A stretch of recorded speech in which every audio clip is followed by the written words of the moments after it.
If you think of Apple and the success, yes, we built amazing products, but also everybody was motivated by the why we existed and why are we doing what we're doing. And if you don't have that why motivation and that mission that everybody is aligned on, then I think it's really hard to create a big, successful company.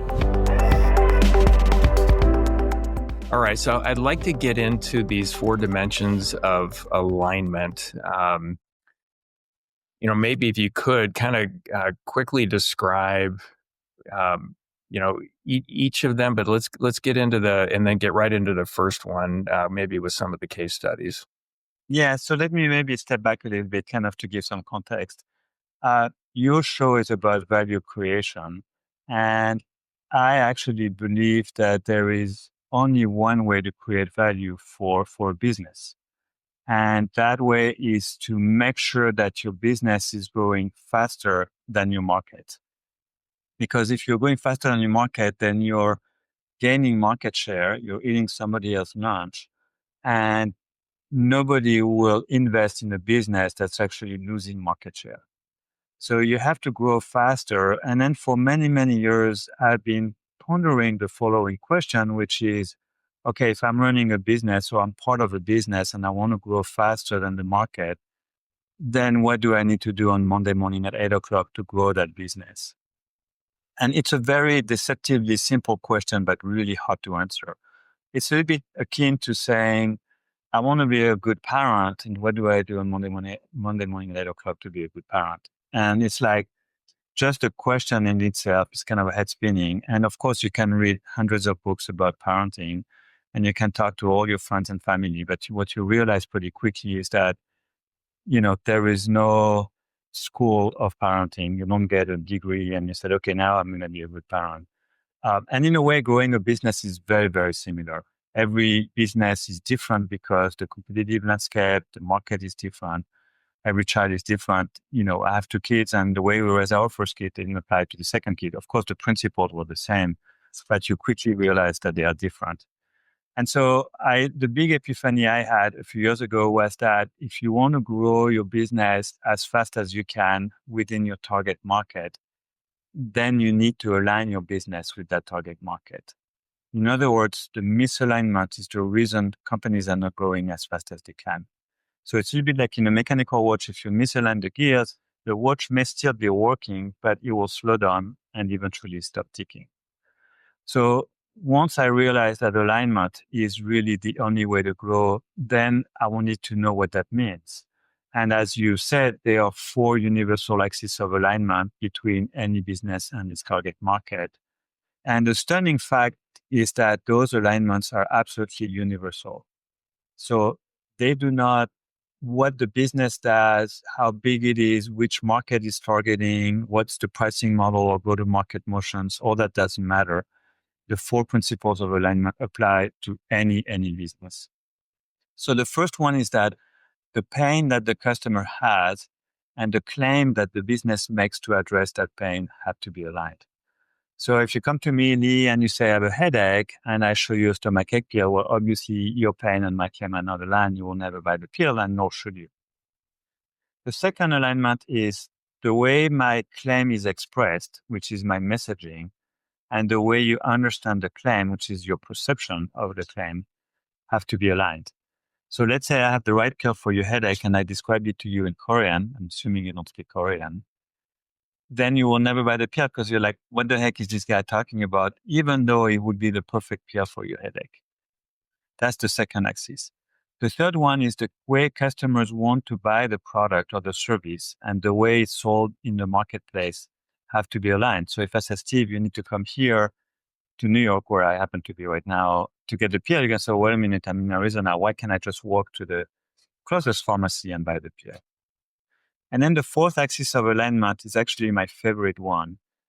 And I have to confess, I stole it out of the Apple playbook. So as you mentioned earlier, I worked for Steve Jobs, which is how I lost my hair, in case you ever wondered. But I learned a lot of interesting lessons from Steve, and one of them really struck me, and it became the foundation of that fourth axis. I realized that there is one and only one business on this planet. So what I realized is that everybody is in the exact same business. So there are not millions of different types of businesses. In my opinion, there is only one. And that unique business that everybody is in is the manufacturing and delivery of delight. And the fourth alignment is the expected delight and what is delivered by the company. Those two things have to be aligned. So imagine now you take the pill that you bought from me, and then after a while your headache is getting worse and you have a rash on your skin and you get dizzy. Well, obviously that is not what you expected. So there cannot be an impedance mismatch between what the customer expects and what is delivered to that customer as they consume the product or the service. So the four universal axes of alignment is that the pain of the customer and the claim that the business makes have to be aligned. The perception, which is the understanding of the claim, and the messaging, which is how that claim is expressed to the customer, have to be aligned. And then the way customers want to purchase and the way the product is sold have to be aligned. And then finally, what is delivered to that customer and the expected delight have to be aligned. And if you perfectly align your business along those four axes, then you will realize the maximum growth rate within your target market. And that's how you're going to create the maximum amount of value. Yeah. And as I was going through, I was trying to figure out like which one is most important or first, kind of a chicken or egg. They're all incredibly important. It's all at once. But I also thought that, well, we have to have at least a minimum sort of V1 product or service. So this delivering delight. So where are we starting from? And then let's do all four at the same time. Maybe add some color to that. Yeah. So first of all, which one is more important? I get this question all the time. And I look at the person and I said, look, you have a heart, you have a brain, you have a liver, you have, all kinds of organs. Tell me which one is the most important to you. And the answer is, well, I cannot live if any one of them fail. And those four elements are exactly the same. It's not like one is more important than the other. They all have different functions. And if you miss an alignment on one, your growth is going to be negatively impacted. Now, is there a sequence into it? Yes, because if you don't start with the pain and claim alignment, then you cannot build a message because you don't have a claim. And if you cannot build a message, then you don't know how to sell. There's no go-to-market strategy. And then you don't really know what the expected data is. So while they are equally important, you have to always start with the foundation, which is the pain and claim alignment. And then you build the messaging, go to market, and then you make sure you deliver the light. And that's the sequence at which it works. Yeah. And the two case studies in the book around that, Levi Strauss versus Segway. Levi's got it right. Segway didn't. If you could just go through those examples for our listeners. Yeah, so Segway failed because they created this mobility tool that really didn't have a claim, didn't have a well-defined claim. And it was a very cool device, a lot of software and motion capture devices into it, very complex, very expensive. And then it wasn't even clear where you could ride it, whether it would be on the street or not, and different cities had different regulation. So while it was a very cool technology idea, it wasn't really a well-defined claim that somebody could say, oh, I have that pen and that claim resonates with me, I'm going to buy it. And it was very expensive. Levi Strauss was really addressing a very clear pain at the beginning in the 1849, 1848, the gold rush, which is why those guys have pants and they were getting ripped off very quickly. They didn't last very long. And so they came with these new ways of sewing and having rivets so that it would be very solid. And the miners would actually buy those pants and have them last for a long, long time. And then it became popular. But the pain was very clearly identified. It had a unique claim that nobody else had. And that's how they successfully, launched this company that became a multi-billion-dollar business. And when you say a claim can't be made without a price, what do you mean by that? So if I ask you, Lee, would you like to fly from where you are to Paris in 1 hour? Would you be interested in that? What would be your answer? Heck yeah, let's do it. Right. So I'm assuming in the safety, right? So if I made the claim that you can, with my airline, whatever it's called, you can fly from Phoenix or wherever you are to Paris in 1 hour. that is not a claim because there is no pricing. Now, if I say, Lee, would you like to do this for $100,000? You probably would say, I think I'm going to pass. I'm going to spend $100,000 to do one flight in 1 hour from Phoenix to Paris, right? But if I say, hey, it's going to cost you 50% more than the regular, United Airlines or whatever airline flies, then you're like, you know what? I have an important meeting in Paris. I don't want to be tired. I'll pay 50% more. That's okay. I am willing to pay that to do this 1 hour flight instead of, 8 hours or whatever it takes. So if I made a claim, you can fly from Phoenix to Paris in 1 hour. That is not a claim because there's no pricing, right? And as soon as I attach a pricing, then that claim, the perception of what that claim is changing vastly because it could be an extra luxury thing for $10,000, or it could be, oh my gosh, this is more expensive, but it's within a window that I can afford, and the value that I receive is aligned with the pricing. Therefore, I'm going to buy that ticket and actually do that flight. So that's why you have to have a pricing. Yeah, and the right response would be that would be amazing, but what does it cost? That's And right.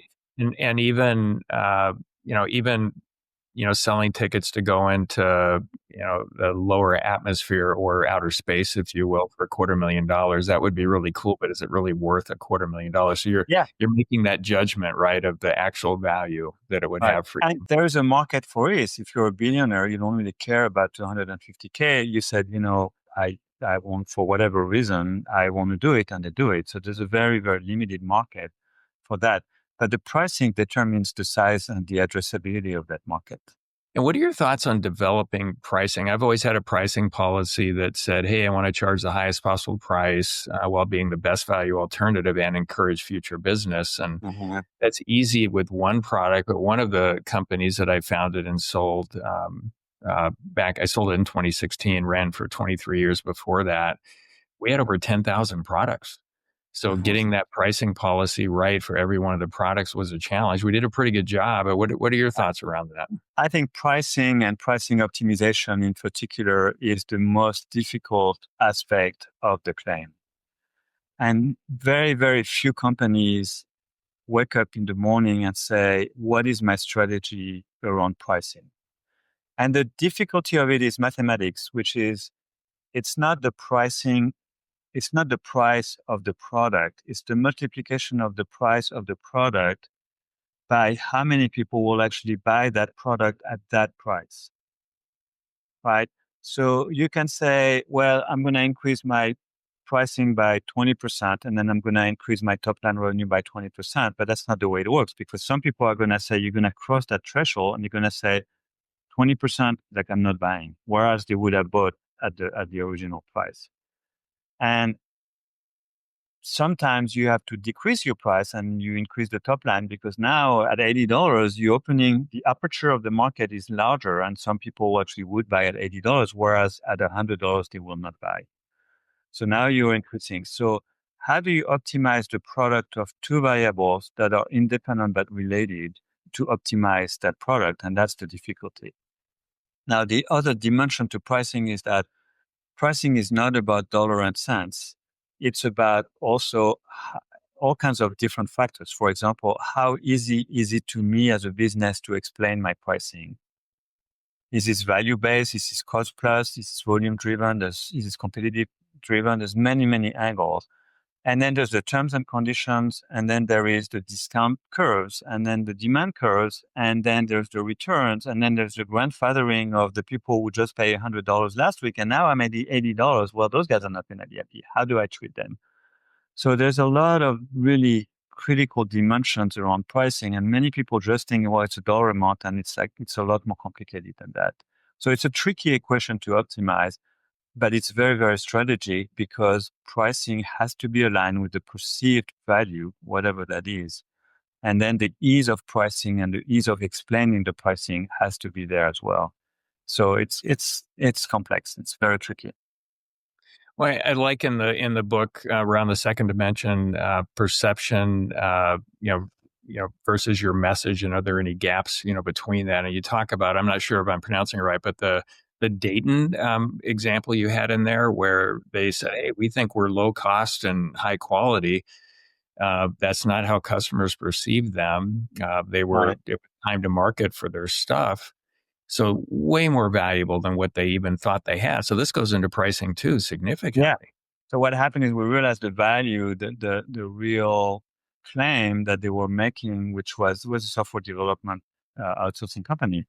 And they were claiming that if you hire us, we can develop your software, write your software at a much cheaper rate than if you hire all those engineers. And why that was true, the real value when we started to talk to customers was that, what's important to me is not the cost issue, is not spending less money, although that matters, but it was really the time to market. If this company can develop my software, can write the code that I need so that I can ship my product on time, that is much more valuable than saving, a few dollars here and there. And so we completely changed the messaging to we will help you go to market on time. And we actually increased the pricing by 18% because they were actually willing to pay more for that. So again, change completely the claim, reattach a new pricing. And now that new claim was perfectly aligned with the pain that they had, which was, I cannot miss my time to market. Awesome. And the health IQ case study that you had, 3 years, went from 0 to $7 billion in life insurance premiums Mhm. written.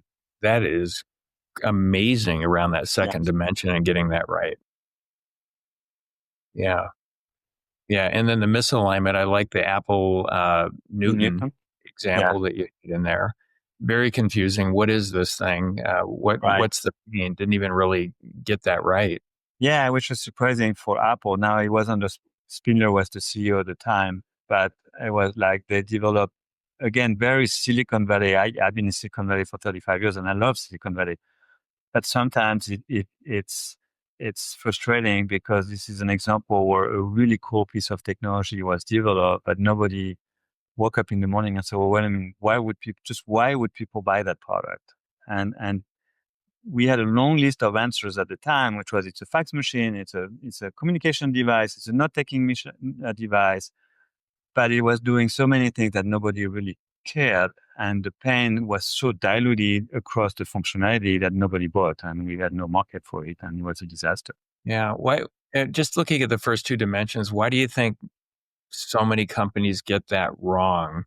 I feel like in my work, they make assumptions about their stuff. They That's like right. their stuff more than the markets do, and they just double down on it. And That's then, right. wow. Yeah. So what happened is founders imagine a product that they think is really cool.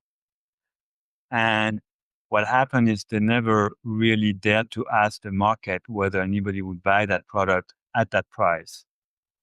So they make the assumption that because it's a really cool product to them, there must be a million other people like them who's going to buy that product. And what happens is that they put the product to market, they spend a lot of money, and then they realize nobody's buying. And nobody's buying because they never thought fundamentally, what pain are we solving? Can we describe it in one sentence? Is it really crisp and clear? And then who has that pain that defines the market sizing? And they launch those products and they don't go anywhere. And sometimes they raise billions of dollars to do that. Yeah. And it's interesting that people would invest so much money without doing due diligence to make sure they had that piece of it I right. think they do some due diligence, but somehow they convince themselves they are not getting to what we call the market truth. They don't really know what people, because they are either asking the wrong people or they're asking the wrong question. So I give you an example right now. Joby and Archer, two publicly traded companies that developed a VTOL, which is a vertical takeoff and landing plane that holds 1 to 4 passengers, but the range is like 100 miles. They cannot fly further than that. And I would argue there's a very limited market for that because what you really want is solve the regional issue. I want to go from San Francisco to Santa Barbara, or I want to go from LA to Sacramento. But then you need a much larger range. And what happened is they made a fundamentally flawed choice, which is to go with only electric and batteries. The problem is the batteries takes half of the weight of the aircraft, so you're giving up a lot of payload. And then the other problem is you land on an airport and there is no charging station. Now, I'm not talking about a Tesla charging station. I'm talking about 1 to 3 megawatt starting, charging station that costs $1 to $3 million. And it's like, so they're going to have to wait for the infrastructure to happen. They cannot fly really far. And they have all kinds of other issues, like the battery draw, the power that you have to draw from the battery at takeoff is very high. And because your battery is almost fully charged, the lifetime of the battery is decreasing exponentially. So you're going to have to replace those battery often. So if you look at those businesses, they're fundamentally flawed on so many dimensions, and they raised $3.9 billion across the two companies. And you ask yourself, well, why? Because those investors are not stupid. It's like, what did they see? And I think they got carried away by the idea of saving the planet and having pure electric. But pure electric will not solve that problem for a long, long time because the battery remains a big, big issue. Yeah, and the environmental impact is a whole other discussion around Right, battery. because how is the electricity produced? Is that clean? And the answer is probably not. So you're right. And then what do we do with the batteries when they are no longer functioning? There's all kinds of questions. You have to look at the entire end-to-end cycle of those batteries. But you're 100% right. Well, it certainly has a cool factor in there. I get that, but Yeah, wow, it's not solving for the pain that needs to be solved for. for sure. Cheaper, more convenient transportation on Yeah, legs that we actually want to take. yeah, absolutely. All right. So going to the third dimension, I've worked with a lot of companies that it's almost like they try to make it as hard as possible to buy from them. Right, right. I have a, and I love the work they do, but I've got a large accounting firm that I work with my companies, and they couldn't make it any harder to upload documents and work with them. And it should be so easy to get this stuff right. I, So talk about this dimension. yeah, I mean, I call that frictionless transaction. Once the customer has decided to buy, the process by which that customer acquires the product or the service should be as frictionless as possible, should be very, very easy. And if you think about an Apple store, it's completely reversed. You don't pick a product from a shelf and then stand in queue to pay at the cash register. And then stand people in front of you. The cash register actually comes to you. The guy comes with another iPhone and a transaction device, and you put your phone on it or your credit card, and then you pay. So that's frictionless because again, you don't have to find the line and wait for line. And then also they bring the product to you. You don't have to pick the product. You have a discussion. I said, okay, you need to buy that iPhone, and they bring it to you, and then you pay there, and off you go. So there's a lot of thought that has been put into that frictionless process so that once you decide to buy, the acquisition experience has to be as delightful as possible. Same with Amazon and One Click and Reorder and Prime. So people now don't want to go to stores anymore. You can buy shoes, you try them. If they don't fit, you send them back and then send you a new pair. So the whole e-commerce business has been going into that direction of, making things as frictionless as possible and really making that experience part of the entire journey of interaction with the product and the brand. Yeah, and the frictionless buying, having that set up, I think really is a big part of the delight. Amazon has just destroyed so many retailers, and why would I want to drive anywhere? I can order a cable and have it delivered at 2 a.m. Yeah, yeah, it's truly amazing. I still can't figure out how they manage the whole supply chain and inventory for that cable that you're trying to buy that probably nobody bought within 7 days, within 50 miles from where you live. And somehow they deliver that cable in the same day. It's truly amazing. Yeah. There must be a loss leader calculation in there Oh, somewhere for when you sure. get Oh, for sure. everything that, Yeah. that we buy going through. Yeah. They cannot make money on those kinds of transactions. There's no way. Yeah. I love that one. I mean, easier the better. And so I think we all need to be thinking about that. What is it like to do business with us, transactionally? Right. And I like what you Exactly. say, let's take the friction out of it. Yeah. Yeah. All right. So And going by into, the way, same with the return. If you return the product, that should be yeah, also frictionless. And now a lot of companies make it really hard to return. Um, there is new laws now that says that you can be able to return or cancel a service as easily as you were able to acquire that service, which I think is good. Um, but like Amazon return is very easy. You just package and you go on UPS and then it's very, very easy. So I think it has to go both ways. yeah, yeah, that makes a lot of sense.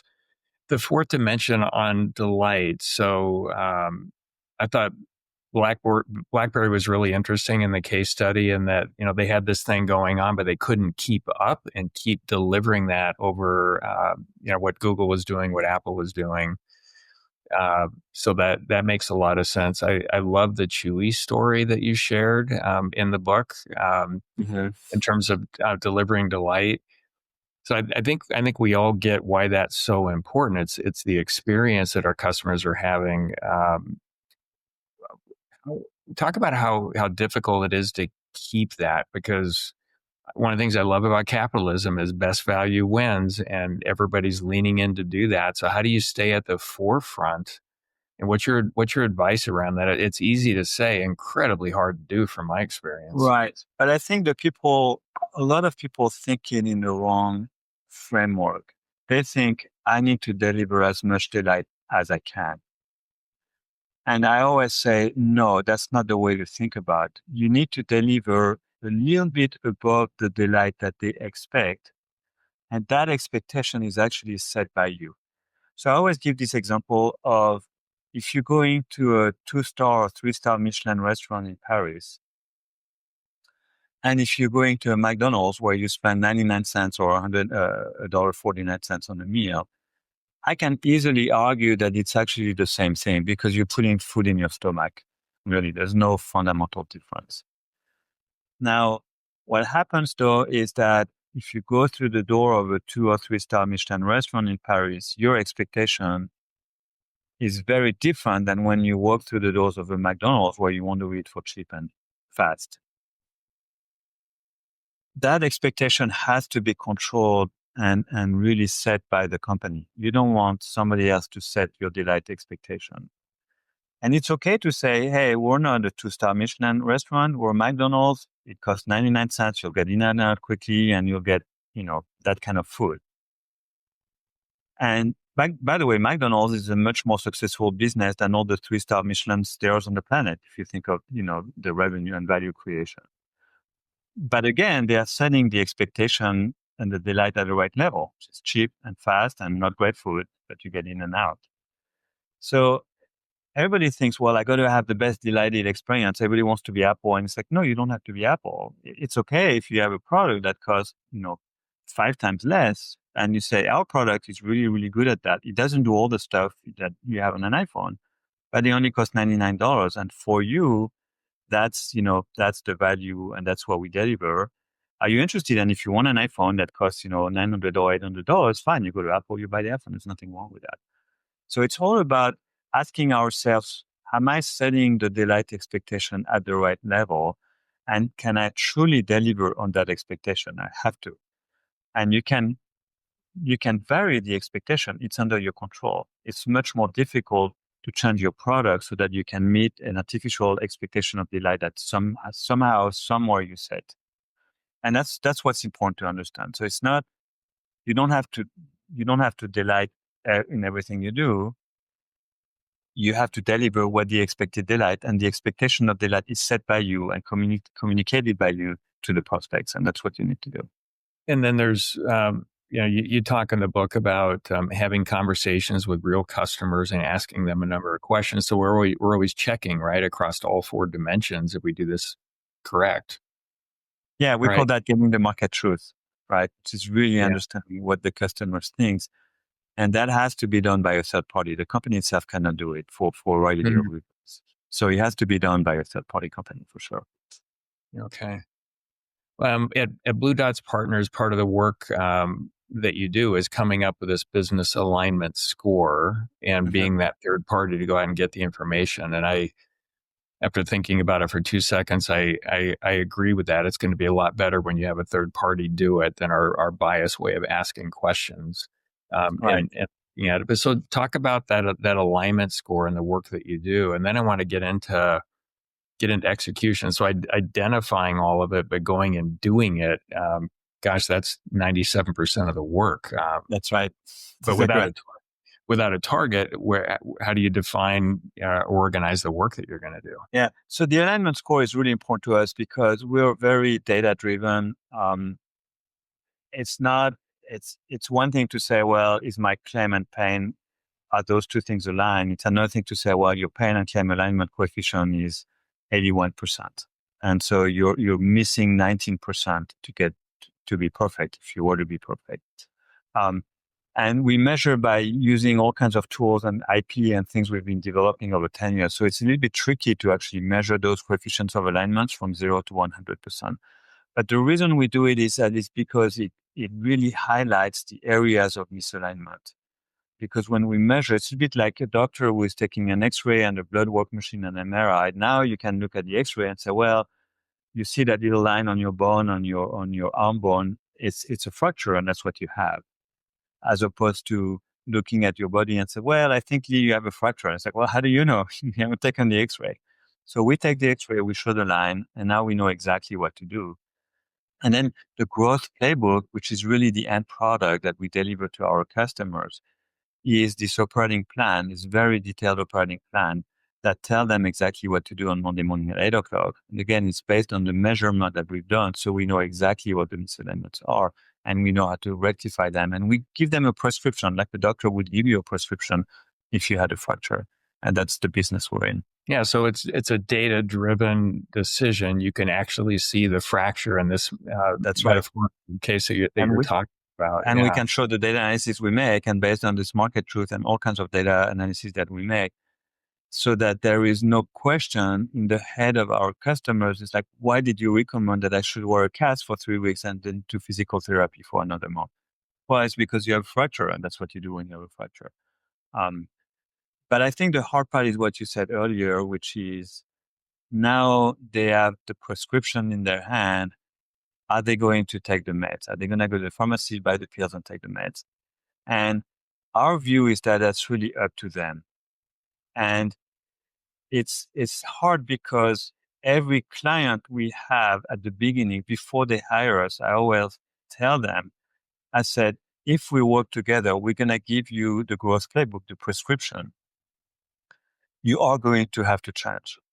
Because the status quo, which is what you're doing, you can continue to do, and there is absolutely nothing wrong with it. But you will not grow as much as you want. You will not hit your growth target. And by the way, that's a very respectful decision that you can make as long as you do it with your eyes open and as long as that's what you want to do. And then don't hire us, and there's nothing wrong with that. But if you want to grow at a certain rate, we will actually give you a growth playbook, and there's going to be changes you're going to have to execute to grow. And are you willing to do that? And they always said, oh yeah, for sure. We'll do it. Whatever prescription, whatever you tell us, we'll do it. And then we deliver the prescription and they realize that, oh my gosh, it's a lot of work. It's like, I have to step on the treadmill to lose weight. And it's like, yeah, you do. Now we can hold their hands and help them actually implement the growth playbook if they want. It's completely optional. And some of our clients actually implement it by themselves and they're religious about it and they are the most successful one. And others are picking and choosing and they don't really like all the recommendations and the changes. And I always joke with them. I said, okay, well, wait a minute, you just saw the doctor. He gave you 3 different pills. And are you telling the doctor I'm going to take this one, but this red one, I don't feel it. I'm not going to take it. And it's like, oh no, I would never do that. I said, well, our growth playbook is the same thing. It's not like, we only tell you what to do. We don't add stuff for you to change that are not going to impact your growth rate. That would not be part of the growth playbook. But changing is really hard and it has to come from the CEO down and they have to commit to do it if they want to grow. Yeah, intellectually understanding all of this is so different than having the capability to actually do it. So I would think a high percentage of the time, the existing team has to develop very quickly or change. Yeah. So you're making a really important point. When we develop those growth playbook, we always do it within what we call the feasibility envelope, right? There's a sandbox in which the company will play and there's borders that they're not going to cross, right? So for example, we're working with an egg farm. They produce 750 million eggs a year. It's a family-owned business. They've been doing it for 100 years. We know that we're not going to tell them to go into the milk and the cow business. That's just not what they're going to do. So understanding the capabilities and that feasibility envelope is critical. And we want to make sure that all the recommendations are made within that feasibility envelope. Now, sometimes that introduces a tension between their expected growth rate and what they can actually do. And sometimes we have to go back and say, you cannot grow at 48% because you're not capable, you don't have the DNA, there's all kinds of issues. And therefore, you need to think about your growth rate. You need to revise your growth rate down. You need down, or you need to retool your executive team. You need to hire the right people. We can help you do that. But with your current team, you will not be able to execute that growth playbook. So we're very careful to give advice on the growth playbook, knowing that they can actually implement it, as opposed to telling a 3-year-old kids, well, you're going to run a marathon next Friday, because they can't. Yeah, if I was to contract with Blue Dot's partners to do this work for me and some of my businesses, Mm-hmm. it would be really helpful if you had for each of the 4 dimensions, if you had a list of capabilities the leadership teams would need to have to be able to pull that off. Yeah. Because again, most people will nod and say, yeah, I totally get that cool concept. It's like most leadership development that seems like a waste of time to me. They're Mm-hmm. cool concepts to talk about, but it's the practical application of it. Mm-hmm. So are you doing that as well? You can Yeah, assess the so leadership. it's part of the first phase of every project. We call that the assessment phase, where we really understand what the company can do and cannot do based on history, DNA, team leadership, processes, tools, communication. So we look at all that and we said, okay, do we agree with the company that there's boundaries that you will never go beyond? And that really helps us define what that sandbox looks like. And we do that very early. It's one of the first things we do, actually. Um, and companies sometimes think they are not capable of things, and they are, and sometimes thinks, they think that sometimes the opposite, like, oh yeah, we can do that. It's like, no, you can't, because you don't have the team, you don't have the processes, you don't have the discipline to do it. Um, and so, but it's really important to understand the culture, the history, the DNA, the composition of the team. Is there board alignment issues? What does the board behave like? And what's your capital formation strategy? Do you have the money? I mean, there's a lot of variable that we have to take into account. The same way a doctor will not treat a lung cancer or even a COVID case the same way if it's an 85-year-old overweight person as opposed to a 23-year-old young lady, right? It's the same thing. It's not going to be the same treatment. And you have to understand early on what is the company truly capable of. Yeah, I have the pleasure of working with a lot of CEOs. I lead mastermind groups. I've got 3 full groups. We meet 1 full day each month. And what I believe the primary job of a CEO is, it's to continually responsibly increase the value of their business. Absolutely. And you use the word responsibly. You're the only other one I've heard talk that way. So we're 100% aligned there. Then the next question is, if you are growing, well, are you doing well? Yes or no, around that. And it's relative to market. So talk about that a little bit too. Yeah. So growth, I always compare growth to drinking wine. It has to be done responsibly. And what I mean by this is that, and in particular in Silicon Valley, there is this notion of you raise hundreds or millions and millions of dollars, and therefore you have to grow at 50 to 100% year over year. It's like, well, I just gave you $50 million. How come you're not hitting that growth? And so there is an artificial pressure to grow at an insane rate that is not responsible in my mind. And that creates all kinds of these misalignments everywhere. So what you need to understand is, first of all, I live in a market as a company, as a business. What is the growth rate? What is the natural growth rate of that of that market, right? And if the market is growing at 18% a year, you cannot expect a business to grow at 100% vis-a-vis that market. That just doesn't make sense. Now, can you go from 18 to 40? Can you grow twice as fast as the market? Probably yes. That doesn't seem unreasonable to me. So, and then the problem is that if you grow too fast, too quickly, you are not building the foundation that will enable you to get to the next level. And I see a lot of companies getting stuck at 10 to 20 million, $40 million, and you never crossed the $100 million mark. And the reason is that they've grown so fast before that they didn't build this foundation of processes and tools and people and HR and discipline. And then now they're stuck with it because they're trying to build a building on the top of a cracked foundation, and it's not going to work. And to redo the foundation would be very hard. It's possible, but it's really, really hard. So that's what I mean by doing it responsibly. Yeah, it makes a lot of sense. I think it's possible to work on all the stuff at once, the Yeah, foundation, the dimensions. Somebody's got to own it, though. It can't be playing whack-a-mole and the CEO no, for running around sure. different parts of the organization. I think when you grow fast, you sacrifice something else, right? You have to let go of something else.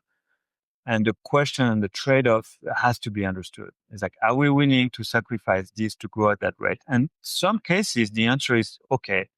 But the point that I'm trying to make is that it is responsible, it is thoughtful and sensitive. It's like, okay, we all understand that by growing that fast, we're going to sacrifice, we're not going to build that part of the house or the foundation. And we'll come back to that later. That's okay. But very, very few businesses are thinking about this way. They're just looking at, oh, we need to grow, we need to double the business every year. And it's like they don't think about what else are they giving up and what are the sacrifice. What are the other issues they're going to create down the road? They don't think about that. And I think it's a big mistake. Yeah, I love the quote in the book by Brack and Darrell, "There is only growth or Oh, that, death." right. I've always thought growing is being healthy, and people would ask, "Well, how fast do you want to grow?" I said, "Well, at a responsible rate that makes sense so Right. we can do this for the long run." That's the Even when lineup. I sold my aerospace businesses, we're around 100 million in revenue, sold it for well into nine figures, and an equally good, if not better, option would have been keeping it. And Mhm. it was so much fun, even after 23 years. And the company that took it, they're doing an amazing job with it. But growth is healthy for every stakeholder group, right? Yeah. And if you think about life, life is all about growth. The universe is actually expanding, it's growing. Imagine if we all live on a planet where the plants and the trees and, would not grow, or we would die. There wouldn't be any life. So growth is fundamental. Everywhere you look, growth is fundamental and alignment is fundamental to who we are as a species and the evolution of the world. Yeah, to me, this is just one big developmental journey. Uh-huh. I feel like the purpose of the human existence is about elevating human consciousness, or another way to saying it is like the more we figure out, the more value we can create, the easier things are, Yeah, all of that. for sure. Um, but I think a lot of businesses that I look at, the relationship between leadership and most of the non-supervisory team members is very transactional. We're paying you this, please do that. Yeah. And they don't have this. Now we're getting to the execution part. They don't have this, hey, we're all on the same journey, learning from each other, developing each other, creating value. And all this is important to me because it drives what I just call it productive engagement, engagement in creating the value they were hired and agreed to actually create. Uh-huh. And love to get your take on this with Yeah, I your mean, education the background. way we Yeah. think about it is the fifth dimension, which is the internal alignment, right? Which is the last chapter of the book, which is if you don't have the team coherently aligned to execute the four market facing alignments, then the company is not going to grow. It's just going to fail. And so if you think of Apple and the success, yes, we built amazing products, but also everybody was motivated by the why we existed and why are we doing what we're doing? And because it's really hard. And if you don't have that why motivation and that mission that everybody is aligned on, then I think it's really hard to create a big successful company. So it's really important to ask, why are we doing this fundamentally? And the answer cannot be to make money. That just never works. That's just not the reason. So there has to be a very strong motivation because it's really, really, really hard. I mean, it's hard to build a business, as you know well. And, it's like you have to have this elevated why and mission and willingness to go regardless of all the obstacles you're going to run into. And there's going to be many.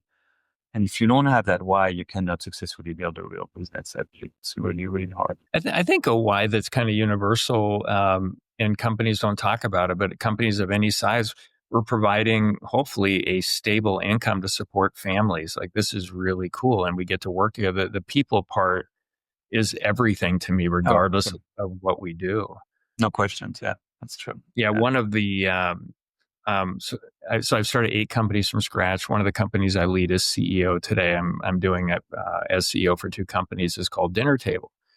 Uh-huh. And our mission is helping parents raise kids that create value in the world. And our vision is raising the next generation of value creators. Imagine that world with millions of kids, if not more, coming into adulthood doing that as opposed to the opposite. It's just Right. a better world to age out in. And I'm only about 14 months into this journey, and the passion with the team because of that particular why is next level. I mean, it's Yeah. really, really cool. And you make things a lot easier because everybody has the same passion. They're not trying to win a promotion or, elbow the other executive. They're like, hey, we're working as a team. How do we move this thing forward as a team? And how do we get, each other's back? And I think that's the only way to create real businesses. Yeah, and then, kind of going through your 4 dimensions, and I'm actually talking to the team about all this right now. We have a process that we go through, and we talk about all the same things, but just really being clear on all 4 of those dimensions. And it could take another 12 months before we fully have it locked in so we can start scaling, but it's a powerful framework that you've come up with here.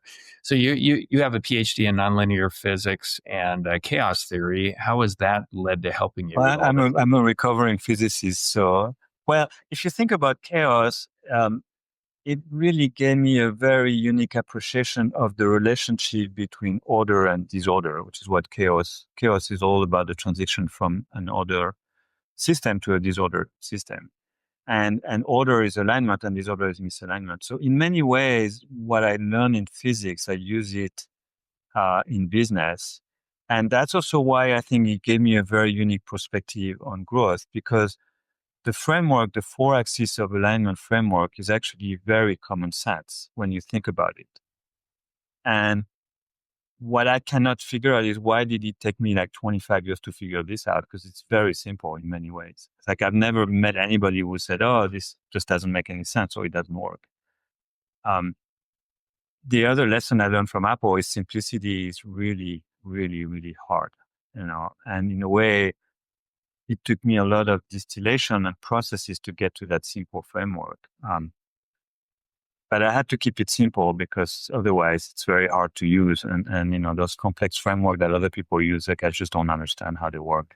It's just difficult. Um, but physics is fascinating. And I think, when you kind of apply some physics principle to business, I think you look at it very differently than most people. Yeah, I think a big part of our job as leaders is to simplify. And I think some leaders make the complex impossible. Yeah. And I've always thought about it as, the best solution is a very elegant solution on its simplicity on the other side of complexity, like really understanding and then coming up with something that fits. Because I don't think there's been anything new as far as an individual concept, leadership management in the last 5,000 years, but how it's packaged can be new. And I think what you've done here is you packaged it in a really powerful way that makes it a lot more consumable. Yeah, I think it's right. It's not the existence of the 4 axes, is how they come together and how they work together in symphony. Um, and then the other part is the difficulty of measuring, because you have to have a very disciplined, data-driven approach. Like, how do you measure those coefficients? What does it mean? And then the measurement will unearth where the misalignments are. And then now, based on that, you can actually write the growth playbook. So there's a whole process on the back end that's tricky. I talked a little bit about it on the book, but it became pretty data-driven and pretty complex fairly quickly. So it was no reason to really expose that. Yeah. Another quote from the book: "Someday is not a day of the Right. week." And then you talk about what are you going to do first thing on Monday. And I think the challenge, I can't think of one founder or CEO that doesn't want to increase the value of their business. Mhm. I just think they don't have a clear way of looking at their business to know what to do next. And that's one of the things I love about your framework here. Yeah, yeah. Now, I have one more dimension, and in fact, it just came to me a few months ago. Um, so there's 4 market-facing alignments, the one I described. There's the internal alignment, which is the 5th dimension, which is the last chapter of the book. But then I realized, and it was kind of crazy because I've been on 25 boards, and it should have been obvious to me. And if we had that discussion 3 months ago, and you would have asked me, well, is there any other alignment? And I would have said no. So this is it. There's only 4. And in fact, there's only 5. And in fact, I realized that I missed one, which is really important, which has nothing to do with the 5 alignments. And that's the alignment between the CEO and the board. When there is a board, obviously, some companies don't have a board. And what I observed in my board life is that that alignment is really, really there. There's a lot of misunderstanding of board meetings, the role of board members. There's a lot of misalignment within the board members themselves. And that alignment is really affecting the business. And it has nothing to do with the for market facing alignment. It has nothing to do with the internal alignment. It is the alignment between the CEO and the board. How is the board? How do I work with my board? What do I expect? What should they do? Is this okay to push back on them? What is their role? And there's a lot of demystifications to happen on this. And I'm actually writing another book on this topic because I found out doing research that there's very few books on boards. And it's a really important topic. And there's a lot of value creation and value destruction that's happening at the board level. And so that's the sixth dimension. Now I don't think there is another one, but I'm being more humble because I was convinced there was only five. And then I realized that I missed one. So there may be a seventh one. I don't know. Well, you've only doubled what Steve Jobs told you. It should be only three things. Now you've gone to six. So actually, it's interesting. When I found the first four, I spent a lot of time trying to reduce it to three. I mean, because I was obsessed about that. I was like, no, there's four. I want three.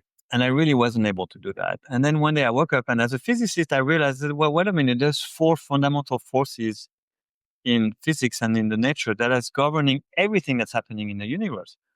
So I went back to bed and I said, okay, I have four. I can live with four because I'm a physicist.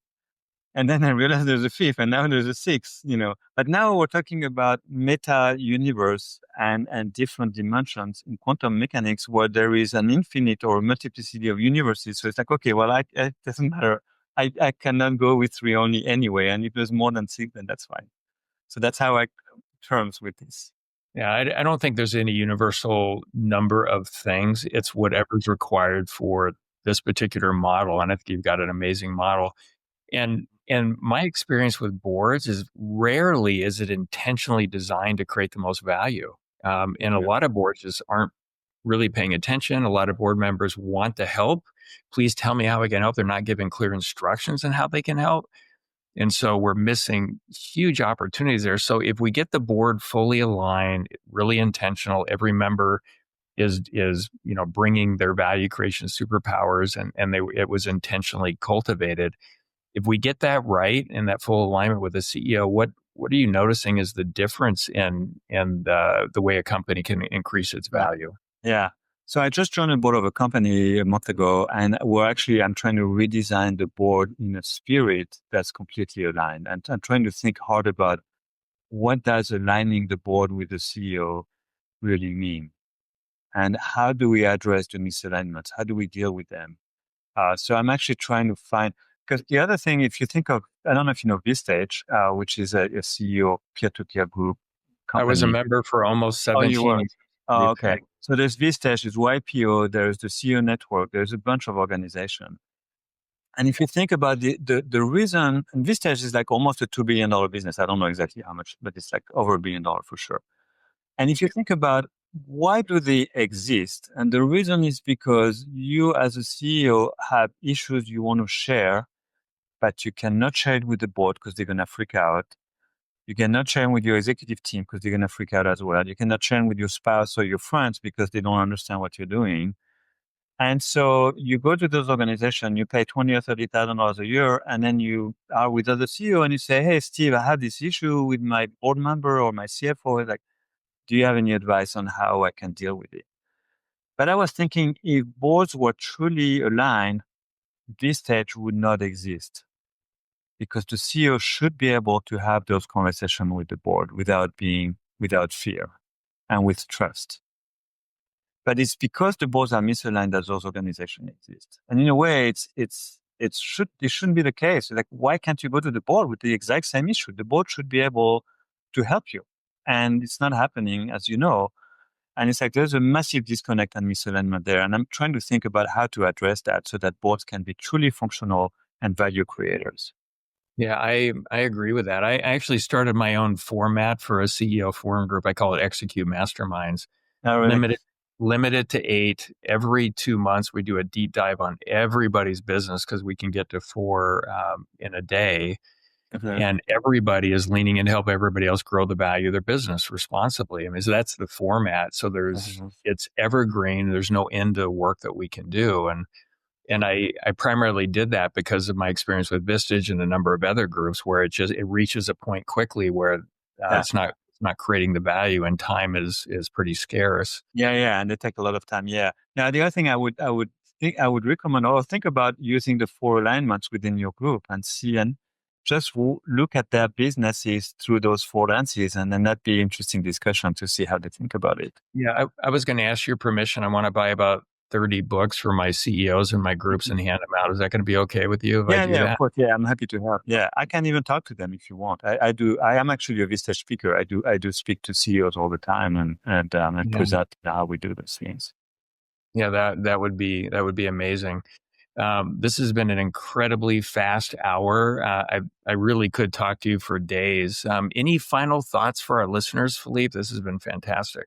I think, I would recommend to look at their business across those 4 lenses and ask themselves, can I describe the pain that I'm addressing in one sentence? Can I describe my claim in one sentence? Normally, it should be the exact same sentence if they're fully aligned, and then go to the 4 axis of alignment and do that with their team as a team work. Um, and then the other thing is, think of simplicity, and try to simplify things as much as you can. That's going to create a frictionless transaction environment and a much easier environment to align the team. Um, One of the things that I learned from Steve Jobs is simplicity, and it's really, really hard, and it has to be a deliberate process, but it is painful. There's no question because you have to give up, you have to prune, and that's hard. But so those are the two advices piece of advice I would give them. Yeah, I love that. And don't give up on hard, right? Don't, Oh no, this is hard, so I'm going to go do something else, which has nothing to do with creating value for the yeah. business. And if you worry that somebody else would have done it anyway, and I actually think that I think it's important to solve really hard problems. So as a board member and an investor, sometimes I don't invest in companies that are marginally improving something. I just have no interest in that, right? Because you want somebody who's addressing a really, really hard problem, knowing that the chance of failing is high, but it's a very asymmetrical investment because the upside is huge and the downside is very limited. So I give you an example. I'm looking at talking to a company that does homomorphic encryption, which means you encrypt data and you can run operations on the top of that encrypted data without decryption. And the advantage of that is that I can give you my social security number and my date of birth encrypted, and you can do all kinds of things based on that. It's a really hard mathematical problem because the amount of processing you need to apply to that is tremendous. But now with NVIDIA chipset and other, you can start to see that now there's possibility to solve that problem so that you can actually process that data within a time frame that's reasonable. But nobody has solved that problem today. But a company who would figure that out is going to create a multi-billion-dollar business because all the data will always be encrypted. You never decrypt, and that's gonna change the entire way to think about security.